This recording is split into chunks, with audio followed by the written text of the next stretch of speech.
Meski medan yang dilalui terbilang sulit karena harus melewati rawa dan semak belukar, namun Harnojoyo, wali kota Palembang beserta jajaran pemerintah dan warga tetap melakukan gotong royong di aliran anak sungai yang terdapat di RT 22 dan 23, Kelurahan Srijaya, Kecamatan Alang-Alang Lebar.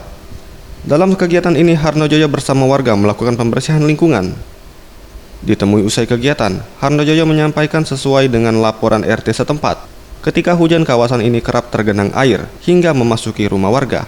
Dan dari gotong royong yang dilakukan, ternyata terdapat pohon kelapa dan juga beringin yang menyumbat aliran anak sungai. Dan untuk mengatasi hal tersebut, pada hari Senin Pemkot Palembang akan menurunkan alat berat guna mengatasi permasalahan tersebut. Nah, ini seperti kita lihat tadi, di sungai ada pohon kelapa, ada beringin, ya.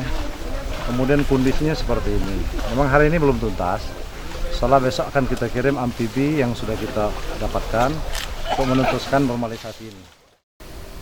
Ia menghimbau kepada masyarakat, setelah aliran anak sungai ini dinormalisasi, diharapkan masyarakat untuk rutin melakukan pembersihan dan memantau kondisi sungai, agar nantinya tidak lagi menyebabkan genangan.